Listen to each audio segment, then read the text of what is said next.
cuber. All right, so this machine is going to start its ice making cycle when it knows that the bin level is low. These machines sense the bin level thermostatically. There is a temperature sensing bulb down inside here that drops down just inside the bin. When the ice touches this bulb, the machine goes into shutdown because it knows that the bin is full. When the ice level drops and there's no ice touching this temperature sensing bulb, then the machine starts into a freeze cycle. But Hoshizaki's here use a thermostatic bin control. That is a temperature sensing bulb. The machine will just continue running cycle after cycle until there's ice touching that bulb and it satisfies. But when the ice moves away from that bulb, that is what is going to initiate our freeze cycle. When the control board picks up that there is not enough ice in the bin, it's going to initiate our freeze cycle. When it does that, we're going to energize the compressor, dump out the water that's inside there, and then fill with fresh water. We're going to start to pre-chill these evaporator plates while the water fills up. And then once the machine fills with enough water, it's going to shut off our water inlet and we will be in an ice making cycle. During the freeze cycle, the refrigerant is going to go through our TXV back here. See, we've got our expansion valve back here, and the line from the expansion valve going into the evaporator, we can see goes into the top of the evaporator here. And we will actually form ice on both sides of that plate, on both sides of that tube. But that refrigerant is going to work its way back and forth through this first evaporator here. When it gets through this first evaporator, that refrigerant is going to move up to this second evaporator. It's going to go through this evaporator here, and we're going to make ice on both sides of this evaporator plate also. And then that refrigerant is going to come out and go back to the compressor. So we will run in our ice making cycle for about 35 to 40 minutes on this unit.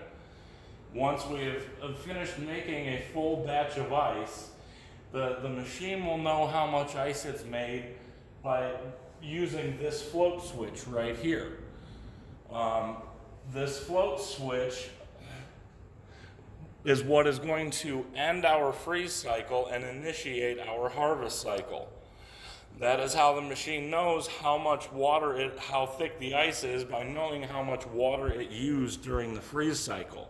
So we can adjust the ice thickness on here by simply loosening these screws here and lifting that float switch up or dropping that float switch down.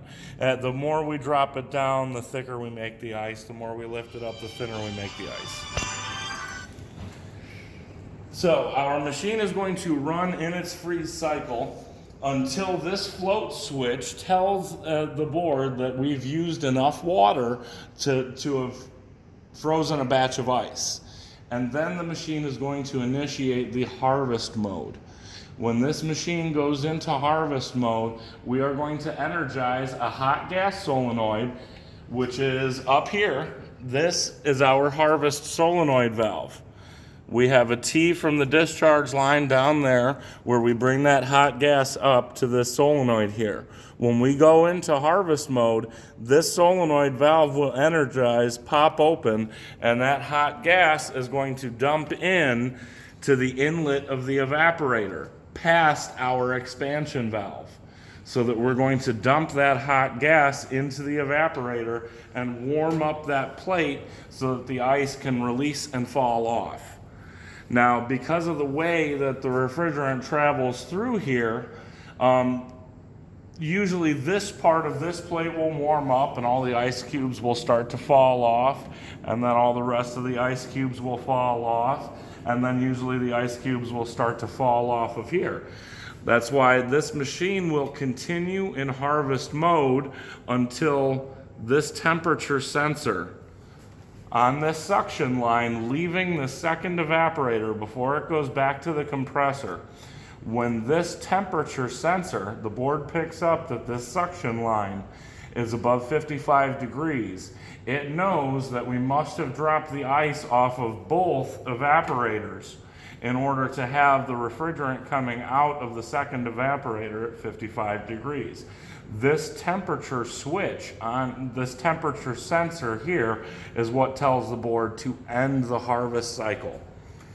And then that completes our freeze and harvest. We've now made a batch of ice and dropped a batch of ice. So now the machine, if there's ice touching that sensing bulb, that machine is going to cycle off and do nothing until the next time that bin level drops.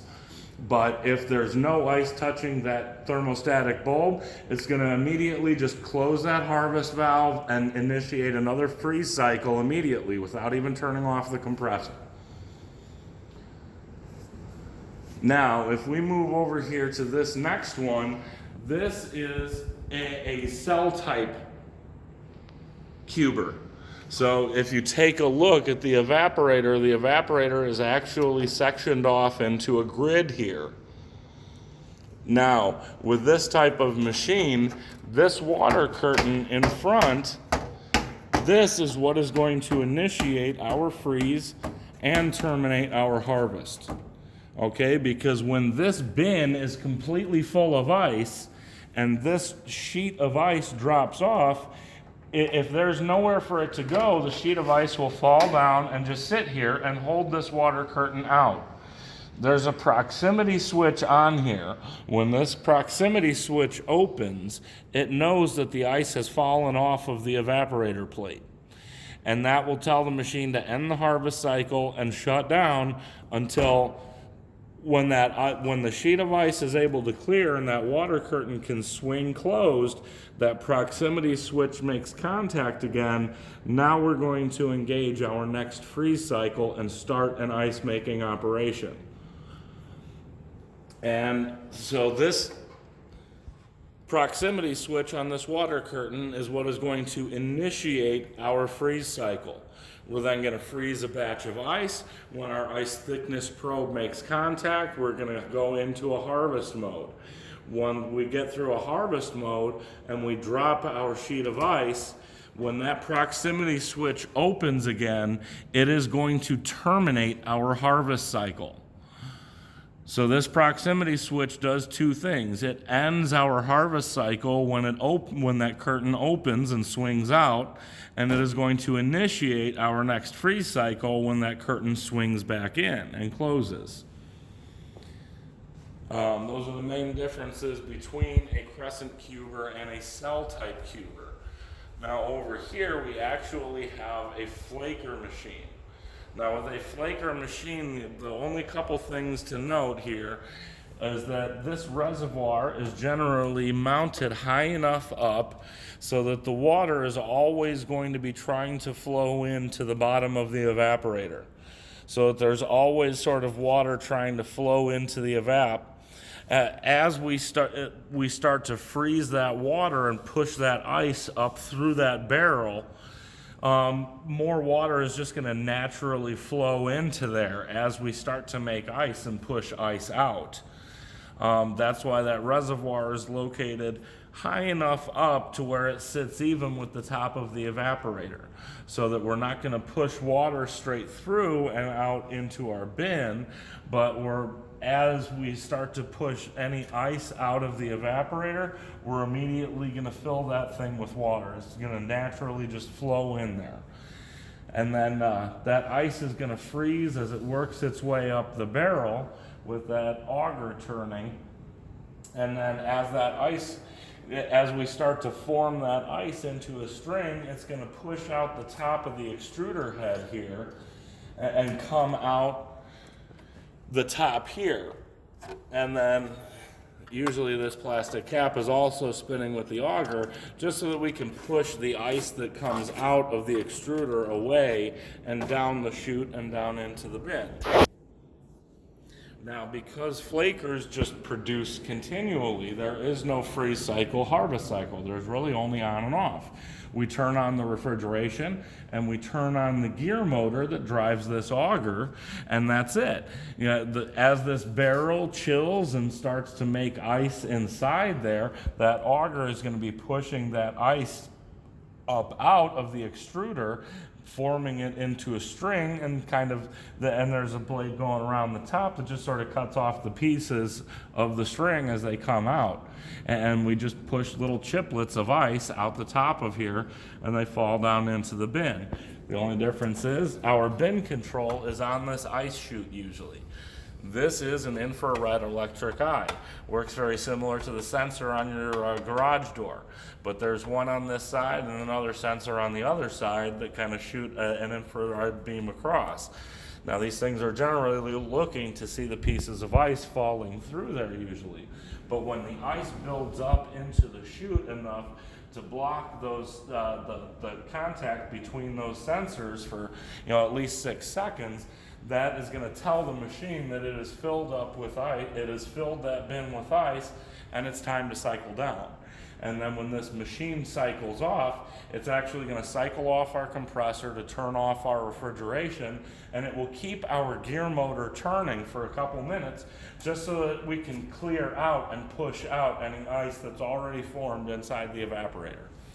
And then it's going to cycle, after a minute or so, it's going to cycle off the gear motor and just cycle down and shut off and wait until that bin level drops. We have contact across between those two electric infrared eyes, and that's going to engage our next freeze cycle and start us into another freeze cycle.